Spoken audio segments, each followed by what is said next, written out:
ክብር ለኢየሱስ ይሁን። ስለዚህ ምንድነው አሁን ኢየሱስ ሕይወታችን ነው። ለውጡ አየነው። በኢየሱስ ሆነንና ያለ ኢየሱስ በነበርንበት ጊዜ የነበረን የሕይወት ለውጥ አለ፣ ልዩነት አለ። በሕይወታችን ልዩነት ተፈጥሯል። መካሪ ሳያስፈልገን ይሄ ነውር ነው፣ ይሄን አታድርግ፣ ይሄን ስራ፣ ይሄን አትስራ የሚል ሳያስፈልገን ልክ ብርሃን ሲበራልን ራሱ ስቶፕ አደረገው። በቃ ጠቅላ ዘጋው። የዓመፅ ስራ፣ የክፋት ስራ፣ የትኛውም የስድብ መንፈስ ምኑንም ቢሆን ማለት ነው ጠራርጎ ያጠፋልን ኢየሱስ ነው። ይህንን ያልሰበክን ታዲያ ማን እንስበክ? ሕይወታችንን የለወጠው እኮ ኢየሱስ ነው። ስለዚህ የለወጠን ያየነውን ነው እኮ የቀመስነውን ነው እኮ። ሐዋርያትም ያሉት እኮ ይሄ ነው፣ በእጆቻችን የዳሰስነውን ብለው። አያችሁ፣ የሕይወትን ቃል እንነግራችኋለን አሉ። ዛሬስ የምንናገረው ይሄ ነው፣ በልባችን በእርግጠኝነት የሞላውን ልባችንን ያሳረፈውን። እንዴ ስንት ዓለም በሙሉ እኮ ያለ ኢየሱስ እየተቅበዘበዘ ነው ያለው። ምክንያቱስ አዎ ጉድለቱ የእግዚአብሔር ክብር ማን ስለሆነ?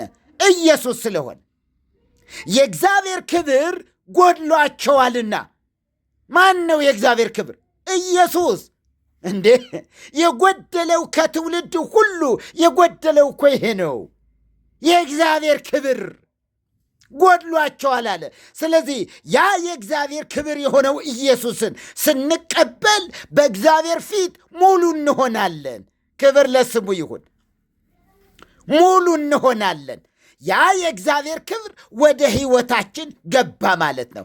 ይሄ ወደ ሕይወታችን ከገባ ደግሞ እርሱ ብቻ አይደለም የሚገባው፣ እርሱ ብቻ አይደለም።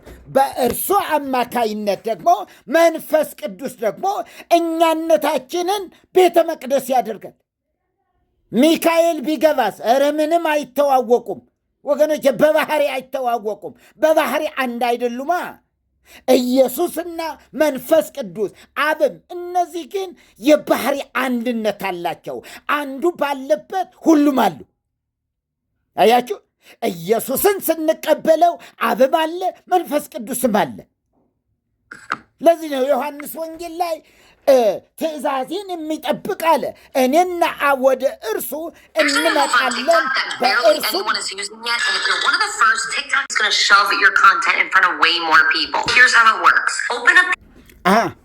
ሚት ነኝ እንዴ? አዎ ወንድም ኤፍሬም። እሺ ተከፍቶ ነው፣ እግዚአብሔር ይመስገን። ስለዚህ ምንድን ነው? እሺ ተቀብለናል፣ እግዚአብሔር ይመስገን። እና ኢየሱስ የሕይወታችን ምንጭ እርሱ ነው። ከእግዚአብሔር አብ የታረቅንበት፣ የእግዚአብሔር ቁጣ የበረደበት የነበረው የእግዚአብሔር ቁጣ ያችሁ በእርሱ አለ። ከቁጣው ደግሞ እንድናለን። በማን? በእርሱ። በእነርሱ አይልም፣ በሌሎች በነ እገሌ አይልም። መጽሐፉ የሚለው በእርሱ ከእግዚአብሔር ቁጣ ምን እንላለን? እናመልጣለን። በማን? በኢየሱስ። ይህን ኢየሱስ መስበክ ታዲያ ማን ነው ሊሰብከው የሚችለው? የተቀበለውን። ካልተቀበለውስ ሪፖርተር ነው የሚሆነው። ካልተቀበለው፣ በሕይወቱ ካልተገበረው፣ ሕይወት ካላደረገው፣ በሕይወቱ ጌታ ካላደረገው ሪፖርት ነው የሚሆነው። ሪፖርተርነት ነው። አንድ አገር ላይ እንደዚህ ሆኖ እንደዚህ ያደረገ ብሎ ዜና አቅራቢ ሪፖርት ከንትና እንደደረሰን ይላል። የራሱ አይደለም፣ ያየው አይደለም፣ የተመለከተው አይደለም። ሪፖርት ነው፣ የቀረበለትን ነው ያነበበው። እኛ ግን ሕይወታችንን ነው የምንተርከው። በእውነት እላቸዋለሁ ሕይወቴን ነው የምተርከው። የለወጠኝ ኢየሱስ ስለሆነ ብልጫ ስላለው ነው። እግዚአብሔር ይመስገን። ብልጫ አለው። አያቸው፣ ብልጫ አለው። ማን? ኢየሱስ። ኢየሱስ እኔን ለማዳን ኢየሱስ ከመላእክት በታች ወረደ። ልብ በሉ ወገኖቼ፣ እኔን ለማዳን ኢየሱስ ከመላእክት በታች ወረደ። ለምን? ከመላእክት በታች ወድቀን ነበርና። እንዴ ከመላእክት በታች ከአጋንንት በታች ተረግጠን እንኖር ነበር። ስለዚህ ኢየሱስ ከአጋንንትም ከመላእክትም በላይ ያደርገን ዘንድ ወደ ታች ወረደ። እኛ ወዳለንበት አድራሻ መጣ። ወደ አድራሻችን መጣ። መምጣት ብቻ አይደለም፣ ስጋችንን ለበሰ፣ ባህሪያችንን ነሳ። ምን ያደርገን ዘንድ? ወደ እርሱ ከፍታ ሊወስደን። ስሙ ብሩክ ይሁን። አያችሁ፣ ከላይ ከአርያም የወረደው እኛን ወደ ላይ ወደ አርያም ከፍ ሊያደርገን፣ በአብ ቀኝ የተቀመጠው በአብ ቀኝ እንድንቀመጥ ነው። ክብር ለኢየሱስ ይሁን። ኢየሱስ ሞትን ድል አድርጎ ተነስቶ በአብ ቀኝ ከበረ፣ በአብ ቀኝ ተቀመጠ። እኛንም ደግሞ በዚያው ልክ በአብ ቀኝ አስቀመጠን። ሲመጣ ደግሞ ክብር ለስሙ ይሁን። ሲመጣ ደግሞ እኔ ባለሁበት እናንተም ደግሞ እንድትሆኑ መጥቼ እወስዳችኋለሁ አለ። ይሄ እርግጠኛ ነው። ኢየሱስ አልዋሸንም። ኢየሱስ ሐሰት የሌለበት፣ ነውር የሌለበት፣ ኃጢአት የማያውቀው ኢየሱስ እውነት ነው ይሄን ያለው። ክብር ለጌታ ይሁን። ክብር ለኢየሱስ ይሁን። ኧረ ምን አይነት ሕይወት ነው! ክብር ለጌታ ይሁን። ኢየሱስ ያድናል እና ይሄን ጌታ እንተርከዋለን። ሕይወታችንን ነው የምንተርከው። ስሙ ብሩክ ይሁን። በሙላት ነው ደግሞ የተቀበልነው። ኢየሱስን የተቀበልነው በሙሉ ማንነቱ ነው። አምላክነቱን ተቀብለናል። ፈጣሪነቱን ተቀብለናል። ሰውነቱንም ተቀብለናል። ፍጹም ሰው ነው እንደኛ፣ ፍጹም አምላክ ነው እንደ አብ እንደ መንፈስ ቅዱስ። ይህን ነው የተቀበልነው። ለኢየሱስ ያለን አመለካከት ጤናማ የሆነ የሐዋርያት ትምህርት ነው ያለን። ክብር ለስሙ ይሁን። የሐዋርያት ትምህርት፣ ሐዋርያት ኢየሱስን የሰበኩት ፈጣሪም እንደሆነ ጭምር ነው።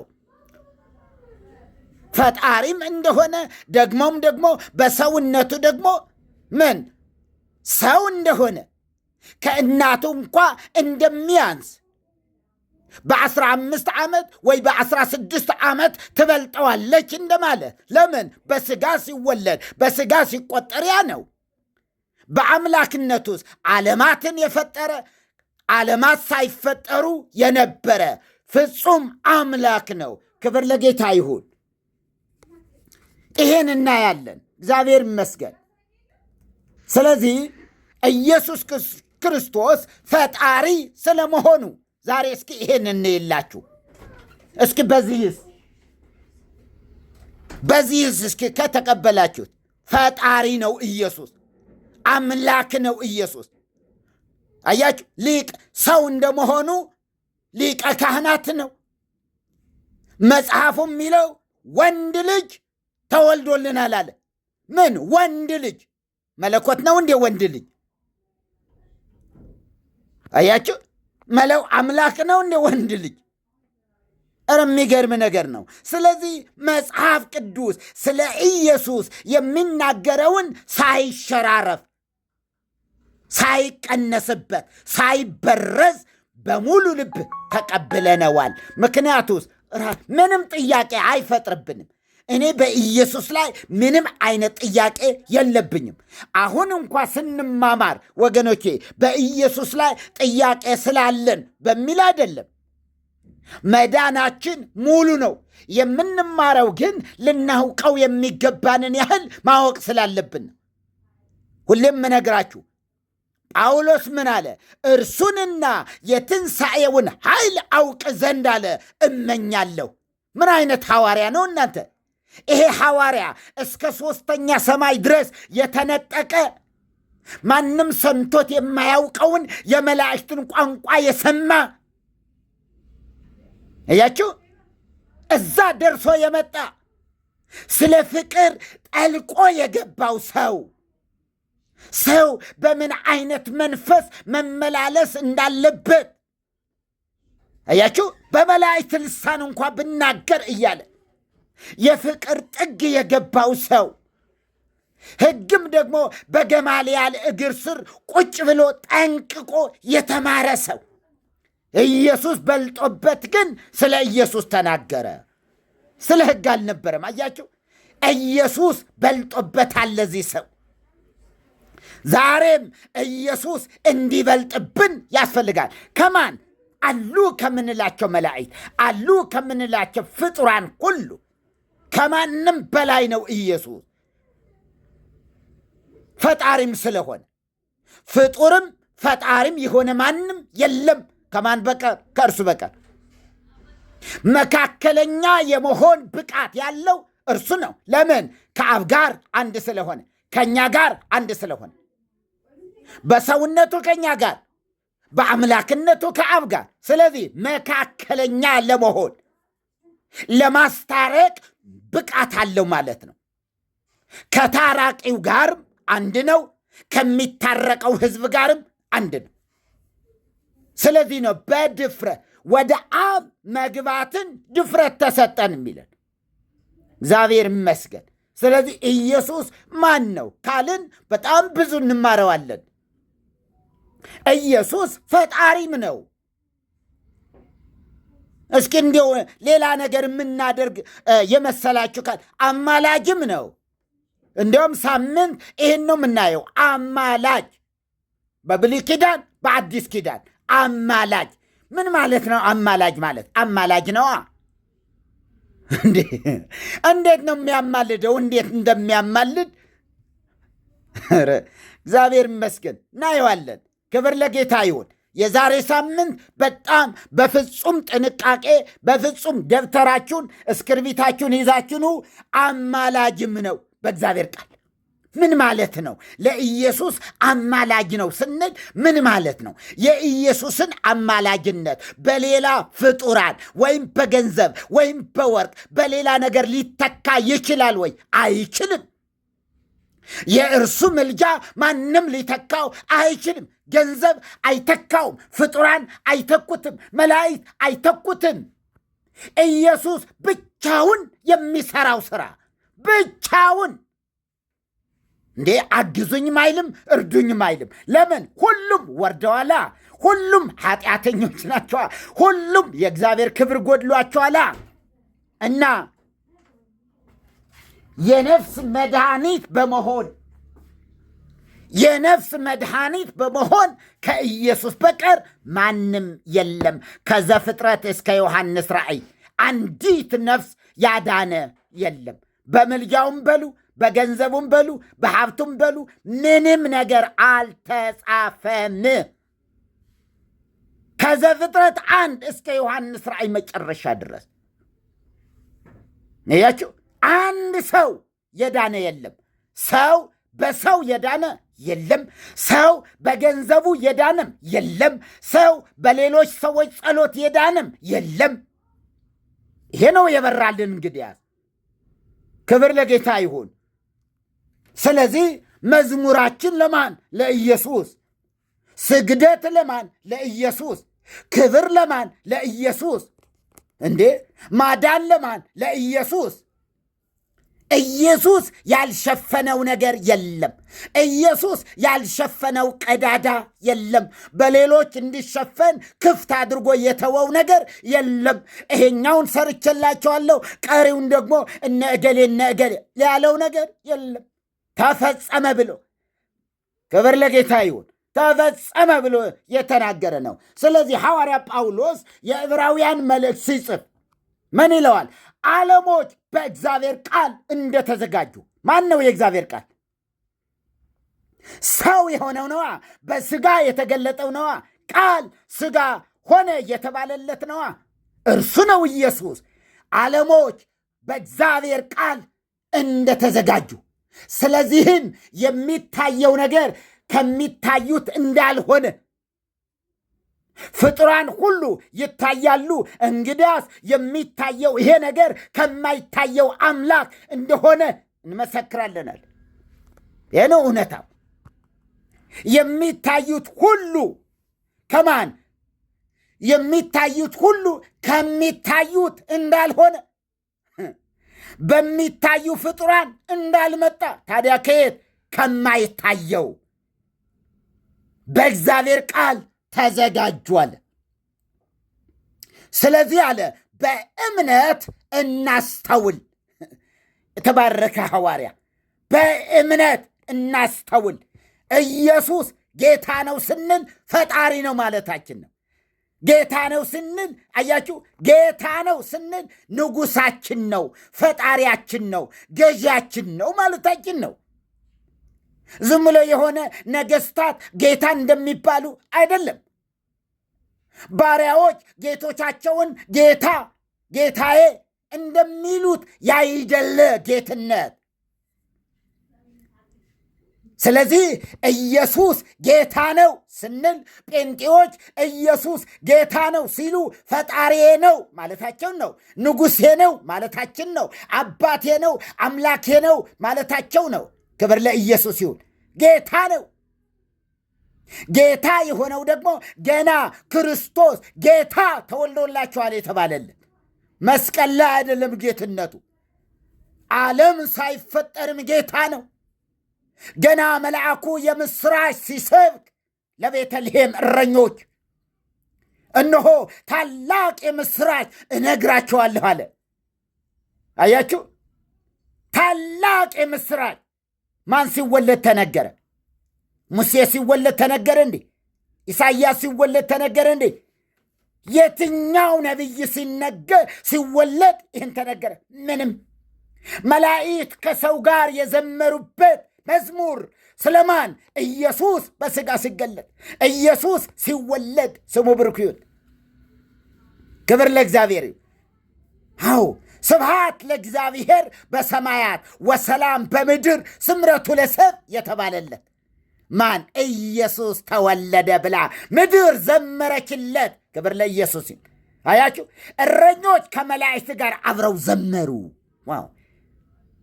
ይሄ ኢየሱስ ነው። ኢየሱስ ያደረግነው ይሄ ኢየሱስ ነው። ምን ዘምርለት? እንዲሁ አንጠግበው አልን እኮ። በሕልማችንም እንዲሁ ኢየሱስ እንዘምረዋለን። በሕልማችንም ኢየሱስ፣ መቋሚያው ኢየሱስ፣ ጸናጽሉም ኢየሱስ፣ ከበረው ኢየሱስ ይበል እያልን ነው። ይመለስለት ለክብሩ፣ ለባለቤቱ እንመልሳለን። እንዴ ወደ ባለቤቱ በጸናጽል አመስግኑት፣ በከበሮ አመስግኑት፣ በጸናጽል በእምቢልታ በዚህ ሁሉ ምን አመስግኑት። አመስግኗቸው አይልም እና እንመልሰዋለን። ተሐድሶ ማለት ይሄ ነው፣ መመለስ፣ የእግዚአብሔር ክብር መመለስ።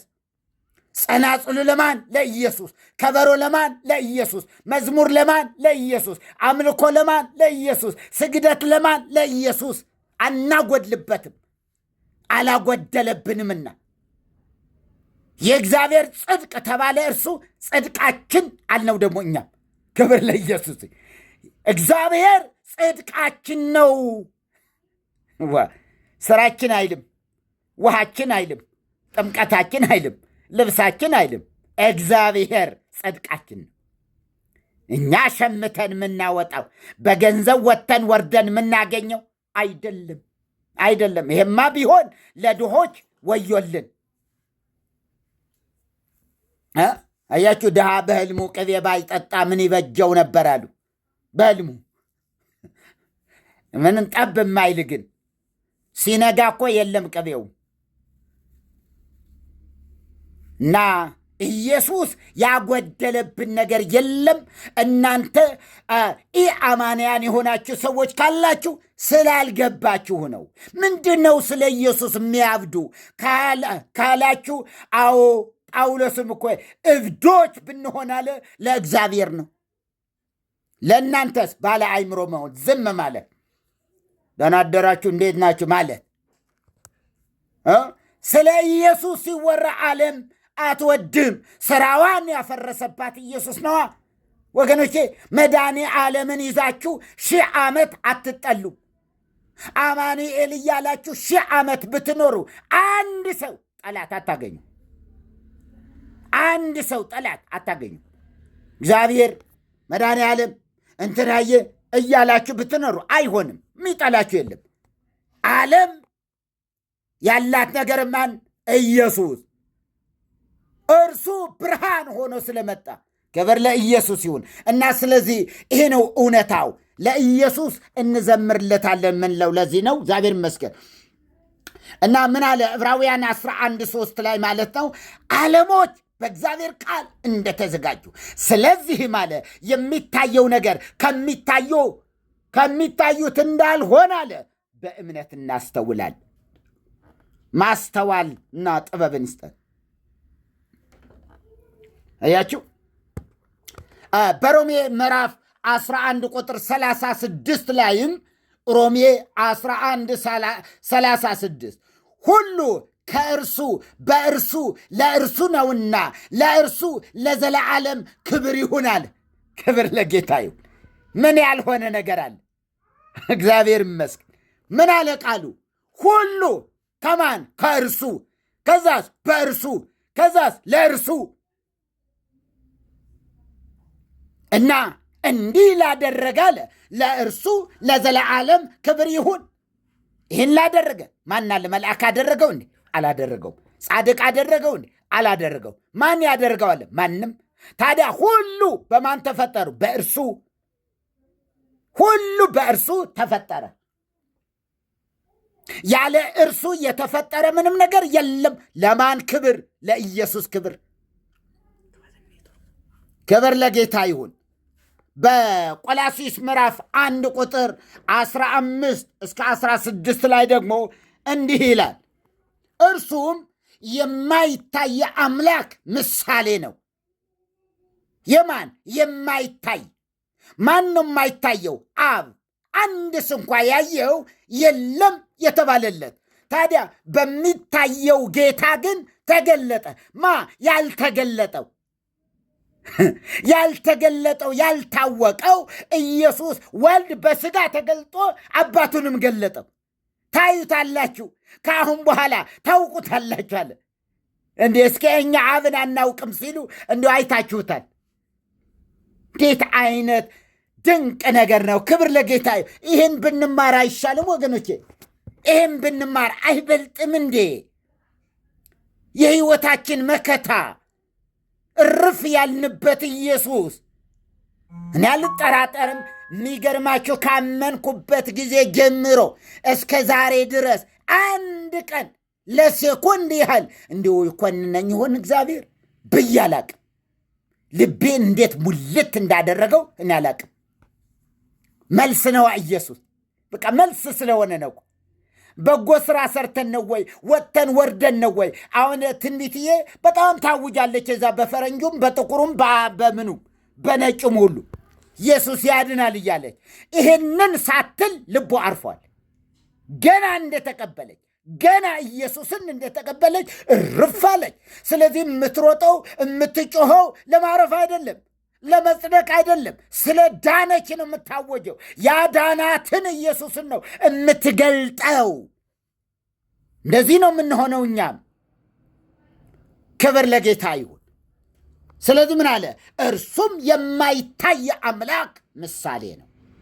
የሚታዩትና የማይታዩትም ዙፋናት ቢሆኑ ወይም ጌትነት ወይም አለቅነት ወይም ስልጣናት በሰማይና በምድር ያሉት ሁሉ በእርሱ ተፈጥረዋልና።